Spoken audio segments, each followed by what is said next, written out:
Question number 21. How useful and how important are asanas, postures, and which of these do you recommend it? The asanas and the postures are enumerated hereafter. The most important point to remember today is that all the teachers, schools, and ashram explaining the teaching these yogic asanas, not even 2% know and understand what they are teaching and asking their pupils to do and for what purpose. This means that 98% of all those who are engaged in yogic asanas do it incorrectly and thoughtlessly, and it is like the blind leading the blind. The second point to remember that each asana has four distinct effects. Each student must ask his teacher what exactly is the fourfold effect of a particular asana he or she may have been asked to follow. These, if not understood, would be harmful and dangerous. We shall later enumerate these fourfold effects. The third point to remember is that these asanas were taught in ancient Indian ages ago, and why now nature has made the human frame much more sensitive, and some of these asanas, if indulged in, would seriously harm rather than heal. We would request the reader to rather abstain from than indulge in asanas. We shall also recommend a few that would be very mild and unnecessary for healing the daily wear and tear of the body, the toning of nerves, silencing of centers as an aid in our program of construction and reconstruction. The fourfold effects of asanas are remedying of certain physical diseases, gaining control of certain nerve centers, keeping in abeyance the overpowering effect of the play of qualities of S and E centers. The most important of all, closing section 1 of the brain while opening section 2 temporarily and passing a certain thought or problem from section 1 to section 2, and also to await the receipt of an intuitive solution by opening section 1 again, thus transferring the solution or insight gained to the eye center of section 1 and then closing section 2 again.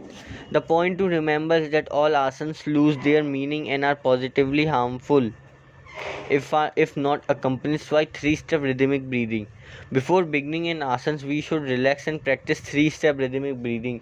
Then take a thought or a problem and simply state in silently to yourself. Now begin the asana, otherwise the section 2, although opens, will not be able to receive anything useful and the opportunity will be wasted. Another point to remember is that the time limit. Any asana to be useful should not be practiced or continued for more than 100 breaths. Even if there be miles and miles of atmosphere, we can only a little measure of air. Even if there be a feast spread before us, we can only eat a certain measure. In the same way, even if it be possible to keep to an asana for hours on end, the best is to satisfied within fixed measure, and the fixed and maximum measure in one mala or 100 rhythmic breaths and no more. Excess in all forms is bad and never so anywhere than when indulged in any of these asanas. Anywhere between 54 and 100 rhythmic breathing duration is justifiable. Anywhere between 36 and 54 rhythmic breathing is good. Anywhere between 24 and 36 rhythmic breathing is satisfactory and gives great benefit and satisfaction. Let us now explain how the fourfold effect take place and why three-step rhythmic breathing is essential and why a particular thought or problem has to be thought out. When we begin an asana, if it is done correctly, it will have control over a certain nerve center. This, when it continues for 12 to 24 rhythmic breathing, is able temporarily to shut down the ENS center.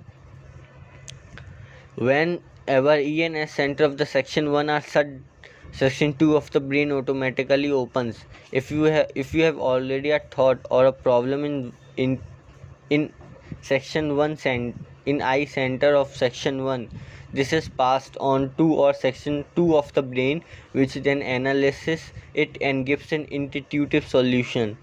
One may continue this practice for 12 to 24 more rhythmic breaths, and the maximum should be 54.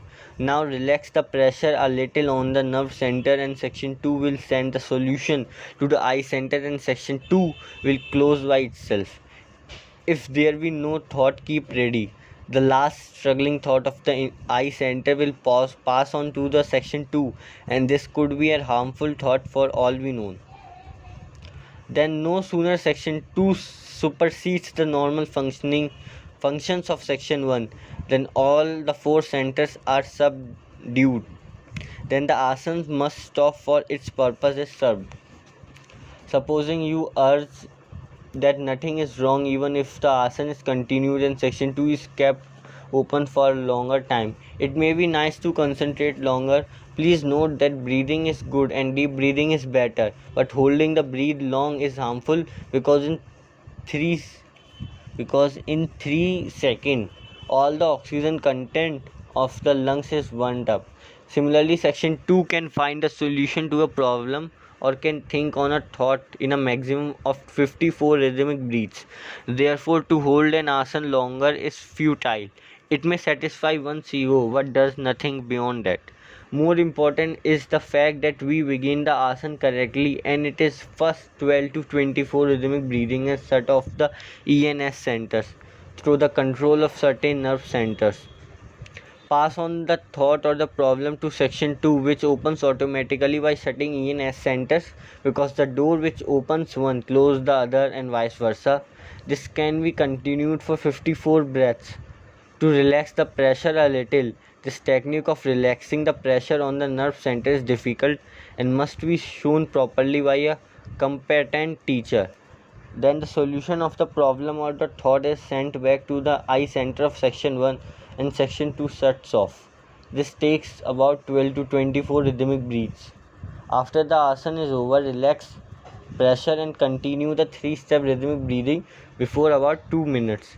Please note that without mastering the 3-step rhythmic breathing, an asana is of only a little value.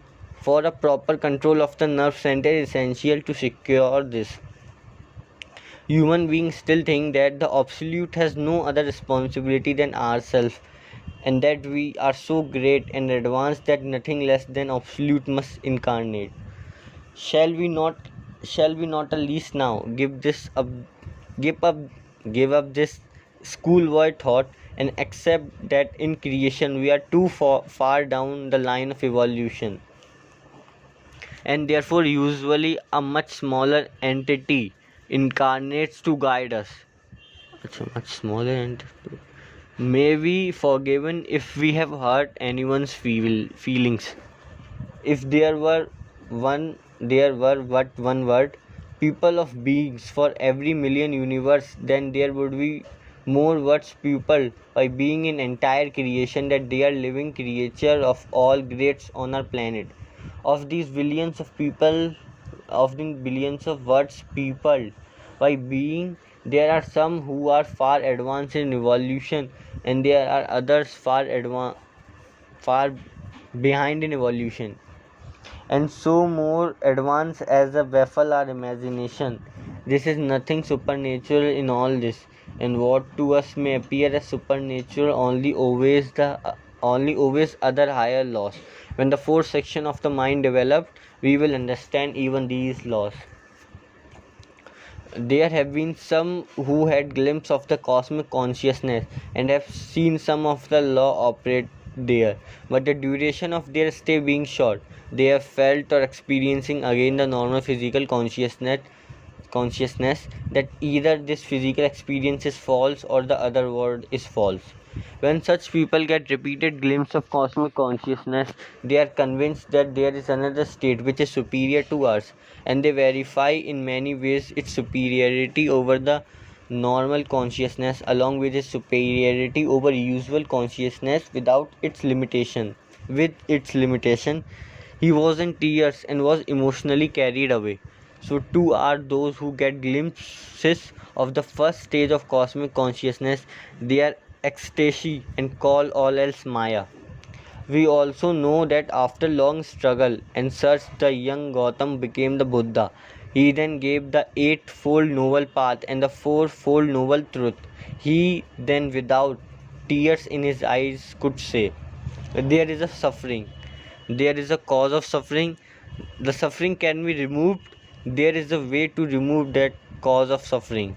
He did not say, like an ostrich putting his head in the sand, that there is no pain and all is Maya, because he had by now lingered in long enough on the second, third, and even fourth stage of cosmic consciousness, and have more clearly understood, was not in mighty hurry to say that this world is all Maya. He was born in Maya that he was convinced of, for she happened to be his mother.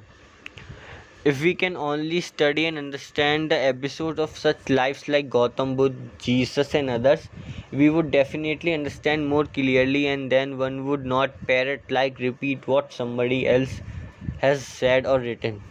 Now, a time comes when a person gets the first glimpse of cosmic consciousness, at least the first stage of it. This is called the grace by many, and normally we say when grace descends, when by daily corrective methods and the resultant intensity reaches 2 plus Zen Yoga units. This intensity of the resultant brings about a state we call vision. This is the state in which a general clearing and cleansing precedes all other activities, a cleansing of all unwanted stored up thoughts patterns. This is done by corrective methods over a sufficiently long period, and the patterns are changed and reduced by the interplay of different qualities. The rate of rotation of the patterns drops simultaneously with the reduction in the number of patterns, and the rocketing force of intensity, which is not quite so high, is able to throw the entire set of patterns outside to the space and propel them to the source with similar intensity. Just as it happens in that, this, if brought about by unconscious efforts or misguided efforts, make the person unconscious and throws him to the state of trance. Such an experience, without diminishing the number of patterns or correcting with patterns, is also brought about by drugs like LSD and breathing, in which the breath is held for a very long time. However, in all these cases, one is in partial or complete trance and experience a temporarily artificial freedom from the limitation of the physical body or bondage. This creates another type of bondage or slavery, with addiction to drugs or to wrong breathing. Even after spending 100,000 lives in this manner, one would not be advanced even a step further, and there is here not the slightest hope of progress. There can be no negative spiritual states nor unconscious spiritual states. A spiritual state is a state of pure consciousness where uncontrolled trances has no place. If the resultant intensity is minus, and if the propelling is artificially brought about, it would propel the patterns as well as the intensity to the planet having the minus resultant intensity. No minus resultant can teach wisdom or make one wise or better. On the contrary, the minus resultant brings the attendant disease from the planet concerned on the way back to that person. The only temporary compensation is the false sense of freedom from bondage till the minus resultant of the person concerned is propelled to leave and return to the body. For this very damaging result, the reader is requested to keep away from all alcoholic drinks, drugs, so-called tranquilizers, so-called yoga breathing exercise, so-called and postures and breathing. The more the number of times the resultant intensity along with its patterns is propelled away from the body in an artificial manner, as many times it contacts its source, and as many times one gets an imaginary freedom from bondage, the terrible reaction of such enjoyment is obvious. The waste of time in terms not of one life but many. The inherent nature of repetition of patterns will force this artificial state. That is another added slavery is in force and a wrong habit inculcated. It may become with passage of time so overpowering that one may be forced to put aside normal work along with all sense of morals, and in spite of inner unwillingness, we drag to the artificial enjoyment of so-called release from bondage. It weakens the eye center by aiding the ENS centers, and very soon the eye center is permanently frustrated. When the death approaches, one resultant intensity is a very large minus. The propelling of minus resultant intensity amounts to frequent visit to the source, that is the planet concerned, and now bringing of misery. Let us now examine in this slide the plus Zen Yoga units. What is required in is the harmonizing plus units of all centers, and there are all Zen Yoga units which are excellent in themselves yet not plus units in harmonizing proportion to the centers. In order to acquire a plus Zen Yoga units, one must have the following rotation of the vibration in the IES and M centers. The M center has a huge score of 15 ounce, 10, 100,000, 10,000, lakh, crore, 10 crore, arab, 10 arab, 15 kharab. Through it is the smallest of four centers. It is therefore conclusively requires one to be active and not to be hermit. Otherwise, there can be no opportunity to gather plus intensity for this center in order to neutralize the minus intensity. This is possible, and progress of other centers is also possible whilst facing the normal problems of life. The second important center is the S center, the weak plus score of 30. That again requires one not to lead a life of abstinence only. It is not the ignorance of this earth that is required. It is the knowing and proper understanding of this earth and then putting it to constructive and better use that creates a plus resultant out of the minus resultant, and so increases the score to that which is required. The third center is the E center, and the plus scores of 30 requires a 30 that the desk requires a harmonizing and understanding of all the shades of emotion, and merely a single octave of the emotions does not lead to an all-round balanced personality. Finally, there is the I center with the highest score of 75 that the desk or equal to added score of the other three centers, thus creating a perfect balance. This is comparable to a balanced beam with one arm longer and the other scale heavier. The score of the M